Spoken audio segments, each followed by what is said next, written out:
Shalom, shalom, lovers of God sekalian, Bapak Ibu yang diberkati Tuhan. Ya, hari ini kita akan sama-sama kembali dari saksi bisu pintu gerbang domba. Ya, part yang ketiganya, part yang terakhir, di mana kita sudah belajar tentang 3 peristiwa yang terjadi di sekitar pintu gerbang domba Yerusalem.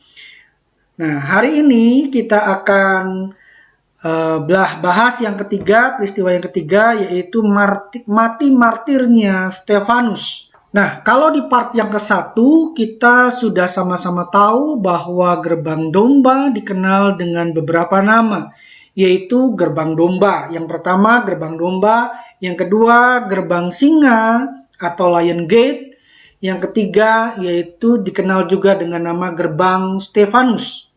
Kenapa demikian? Karena menurut salah satu keyakinan turun-temurun dari kurun waktu pasca Bizantin, Stefanus dipercaya itu dirajam di tempat ini, di dekat pintu gerbang domba, pintu gerbang singa. Ya.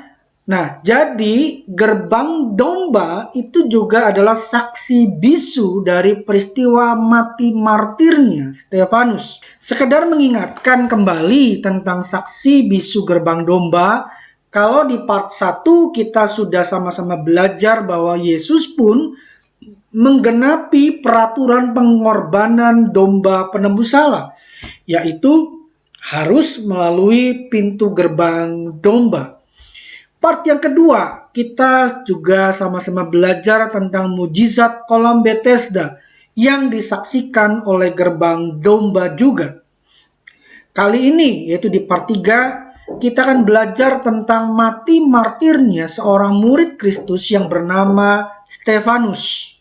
Nah, untuk mengenang mati martirnya Stefanus, tidak jauh dari gerbang singa atau gerbang domba, berdiri gereja ortodoks Yunani yang bernama Gereja Santo Stefanus.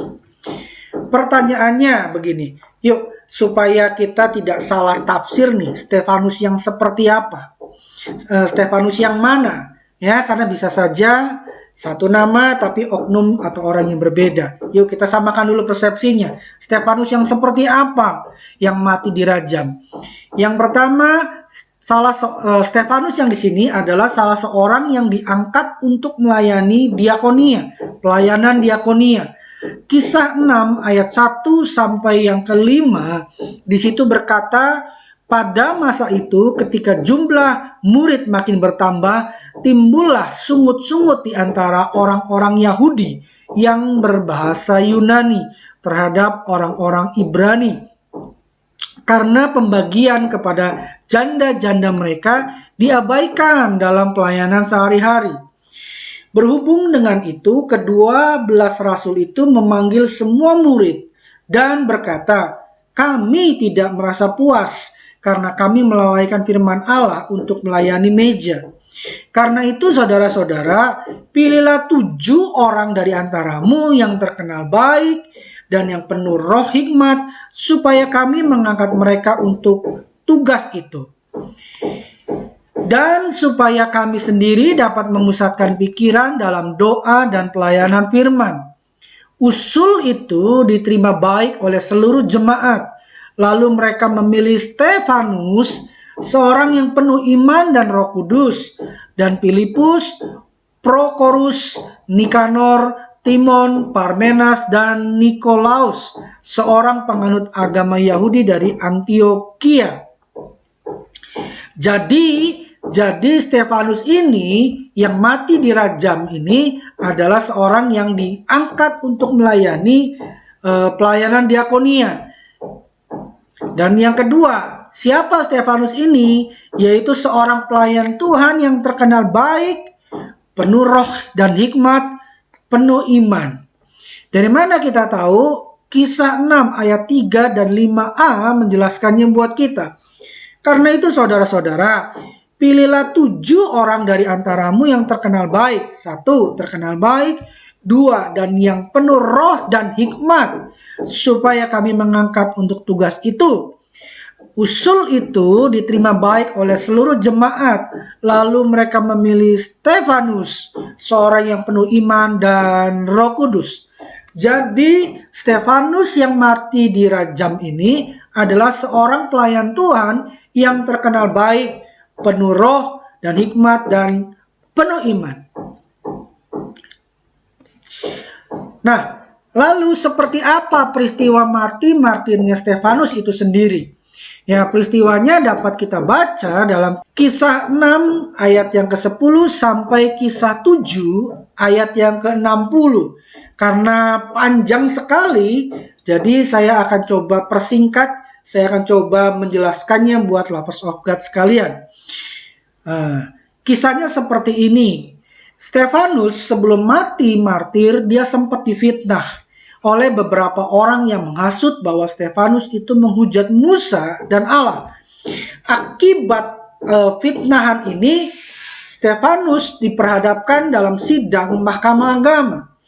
Nah, ketika dalam persidangan Mahkamah Agama, penjelasan Stefanus, perkataan Stefanus itu menegur anggota Mahkamah Agama. Akibatnya apa? Akibatnya anggota Mahkamah Agama ini mereka menjadi marah dan berujung pada peristiwa Stefanus mati di rajam batu. Kisah 7 ayat 57 sampai 58 menjelaskan buat kita. Maka berteriak-teriaklah mereka dan sambil menutup telinga serentak menyerbu dia, yaitu Stefanus. Mereka menyeret dia, yaitu Stefanus, keluar kota, lalu melemparinya, dan saksi-saksi meletakkan jubah mereka di depan kaki seorang muda yang bernama Saulus. Nah, kalau kita lihat, ternyata Stefanus ini mati di rajam batu. Stefanus yang seperti apa? Tadi dikatakan orang yang baik, penuh iman, penuh Roh Kudus, dikenal baik oleh banyak orang, oleh jemaat, tetapi kok mati di rajam batu? Wow, tragis sekali, bukan? Lalu apakah kematian Stefanus ini sia-sia? Tidak, lovers of God. Tuhan membangkitkan seorang Rasul Paulus dari seorang penganiaya jemaat menjadi seorang rasul yang luar biasa, menjadi alat Tuhan dalam kegerakan zaman itu.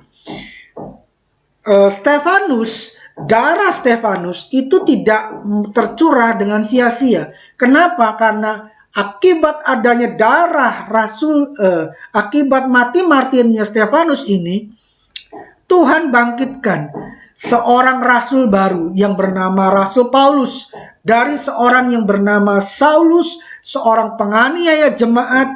Tuhan ubah menjadi seorang rasul Tuhan yang luar biasa, menjadi alat Tuhan dalam kegerakan pada zaman itu.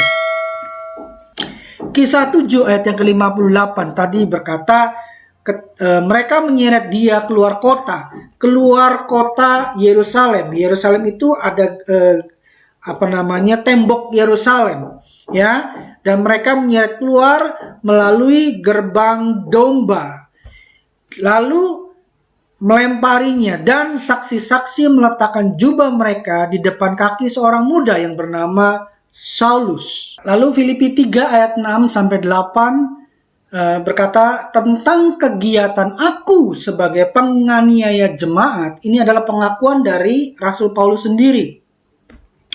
Tentang kegiatan aku penganiaya jemaat, tentang kebenaran dalam mentaati hukum Taurat, aku tidak bercacat. Tetapi apa yang dahulu merupakan keuntungan bagiku, sekarang kuanggap rugi karena Kristus. Malahan segala sesuatu kuanggap rugi karena pengenalan akan Kristus Yesus Tuhanku lebih mulia daripada semuanya. Oleh karena dialah aku telah melepaskan semuanya itu dan menganggapnya sampah supaya aku memperoleh Kristus.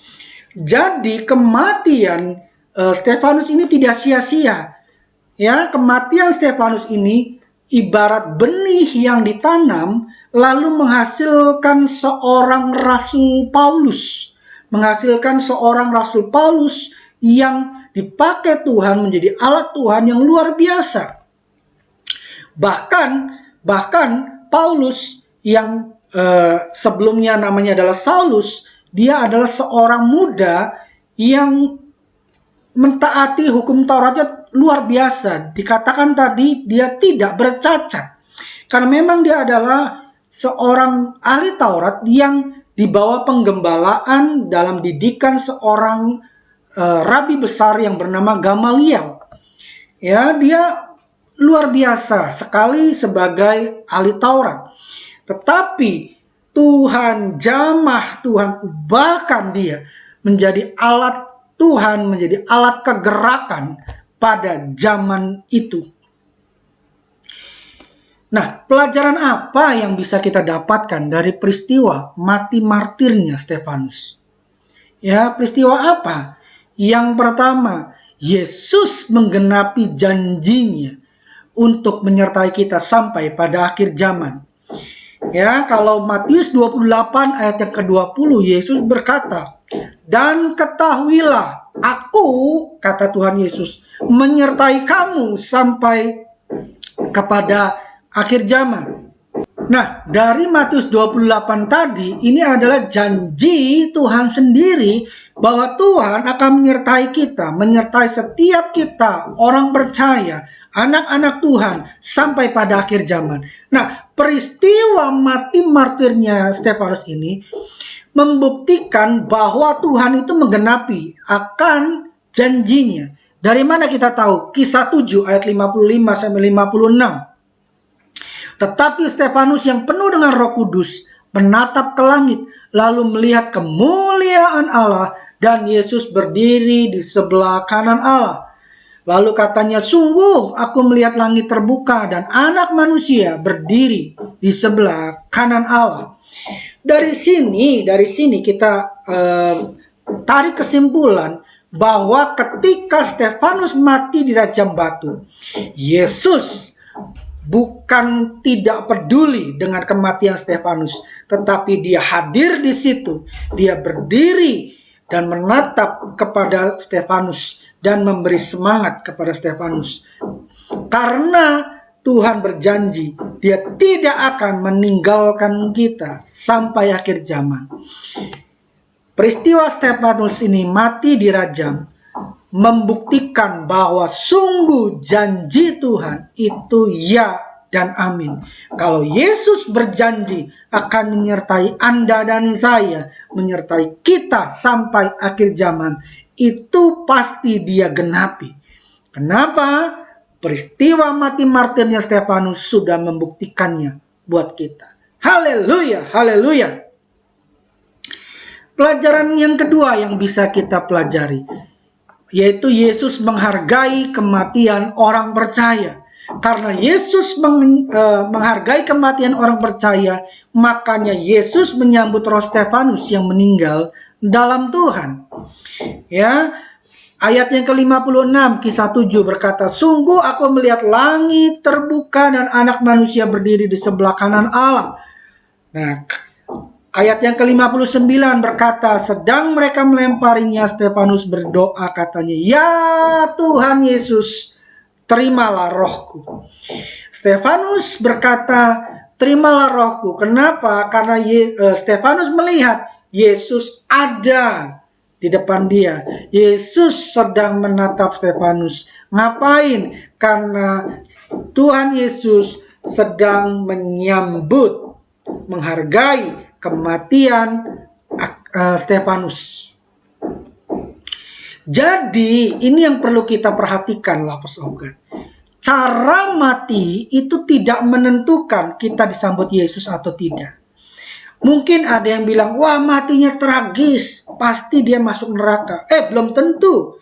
Kalau dia anak Tuhan, betul-betul anak Tuhan, sekalipun matinya tragis, tetap Tuhan Yesus sendiri yang menyambut dia. Dari mana kita tahu? Mazmur 116 ayat yang ke-15 berkata, "Berharga di mata Tuhan kematian semua orang yang dikasihinya." Nah, orang-orang yang percaya itu adalah orang-orang yang dikasihinya. Amin. Nah, kalau orang-orang yang dikasihinya ini mati di dalam dia, di dalam Tuhan, Tuhan berkata itu berharga kematiannya. Makanya ketika Stefanus mati dirajam, Yesus hadir dan menyambut roh Stefanus itu sendiri.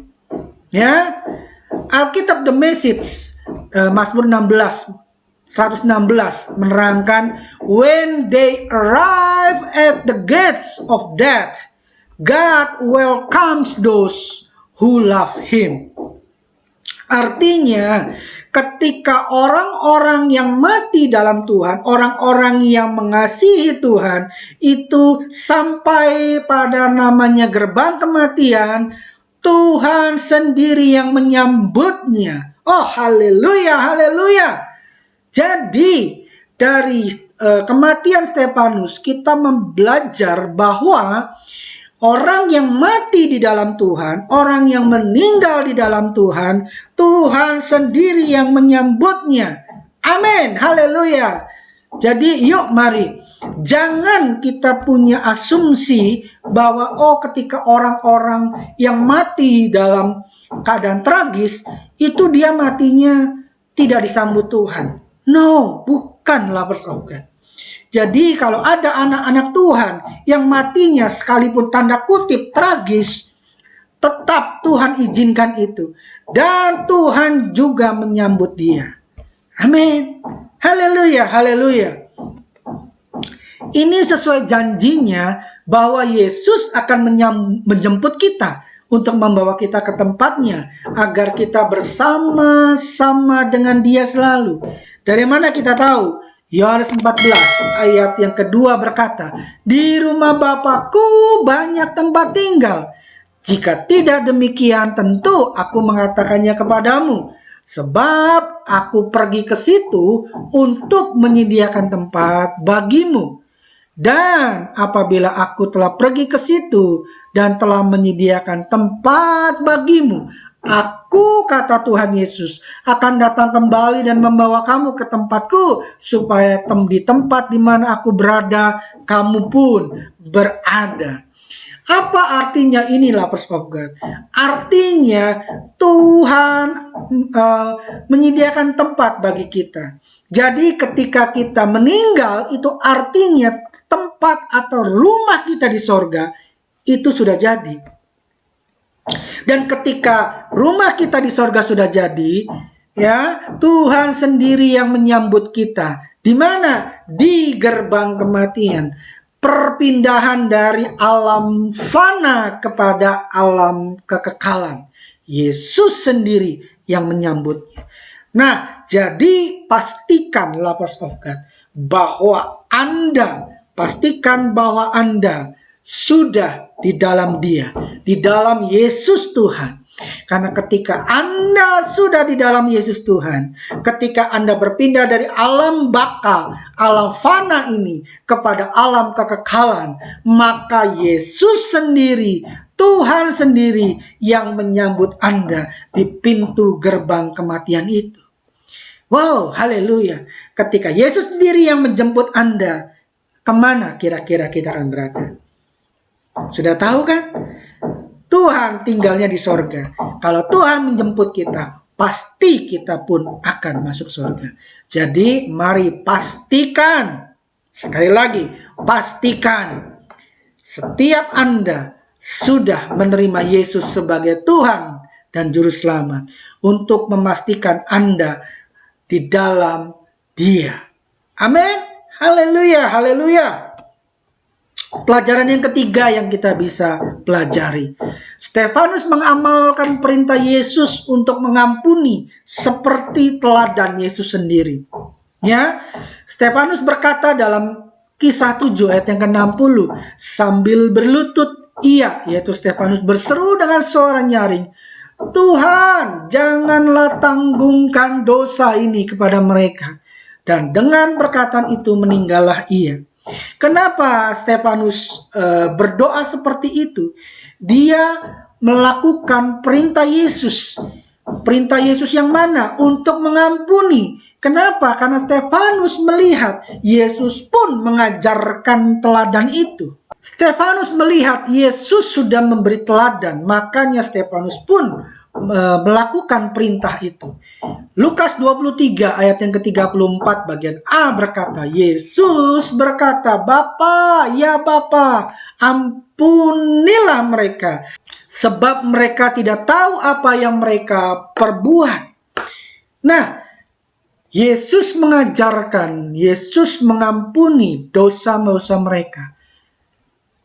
Stefanus pun melakukannya ketika dia dirajam oleh batu. Dia berdoa, Tuhan jangan tanggungkan dosa ini kepada mereka. Ini artinya Stefanus berdoa, Tuhan ampuni mereka sekalipun mereka membunuh aku. Ampuni mereka, ampuni mereka. Apa yang bisa kita pelajari di sini? Pengampunan itu tidak bicara untung rugi. Kalau untung saya mau mengampuni. Kalau sepertinya saya dirugikan, no, saya nggak mau mengampuni. Bahkan saya berdoa agar Tuhan menghajar orang itu. Tuhan membalaskan, saya mengutuki orang itu. No, pengampunan itu bicara kita mau ikuti teladan Tuhan atau tidak. Pengampunan tidak ada urusannya dengan untung dan rugi. Pengampunan itu hanya berurusan dengan willingness, kemauan kita untuk mau atau tidak melakukan teladan Tuhan. Stefanus sudah memberi pelajaran buat kita. Dia melakukan perintah Tuhan untuk mengampuni. Karena Stefanus melakukan seperti teladan Tuhan Yesus sendiri. Haleluya, haleluya, haleluya. Nah, apa sih yang bisa kita simpulkan dari peristiwa martirnya Stefanus telah bersaudara? Ya, yang pertama, kesimpulan yang pertama, menjadi orang percaya pasti ada tantangannya sendiri. Seperti apapun tantangannya, pasti Tuhan tetap sertai sesuai dengan janjinya. Matius 28 ayat yang ke-20 bagian B berkata, dan ketahuilah aku menyertai kamu senantiasa sampai kepada akhir zaman. Tuhan sudah berjanji akan menyertai kita, tidak peduli apapun tantangan yang kita alami. Ya, sekalipun itu seperti Stefanus, dia melihat langit terbuka, anak manusia berdiri di sebelah kanan Allah. Artinya Stefanus melihat Yesus menggenapi janjinya. Amin. Jadi jangan bersungut-sungut. Tetap percaya sekalipun ada tantangan, ada problem, ada rintangan, sekalipun berat, tetap Tuhan Yesus sertai Anda, lah persaudara. Amin. Yang kedua, kesimpulan yang kedua, Stefanus mengajarkan bahwa melakukan perintah atau teladan Tuhan tidak didasarkan pada untung rugi, sekalipun sepertinya keadaan merugikan kita. Ya, mari kita tetap melakukan perintah Tuhan. Tetap melakukan perintah Tuhan. Tadi kita sudah sama-sama baca Kisah 7 ayat yang ke-60. Stefanus berkata dengan suara nyaring, Tuhan janganlah tanggungkan dosa ini kepada mereka. Artinya Stefanus berdoa, Tuhan ampuni mereka. Sekalipun mereka merugikan Stefanus, sekalipun mereka membunuh Stefanus, sekalipun mereka menyengsarakan Stefanus, Stefanus tetap mengampuni. Kenapa? Karena Stefanus ikut teladan Tuhan Yesus. Haleluya, haleluya, haleluya. Ya, terakhir saya akan tutup dengan petik buah nempel di dahan. Jangan lupa tambah serikaya. Kuasa maut dipegang tangan Tuhan. Jangan takut, tetaplah setia. Tuhan Yesus memberkati.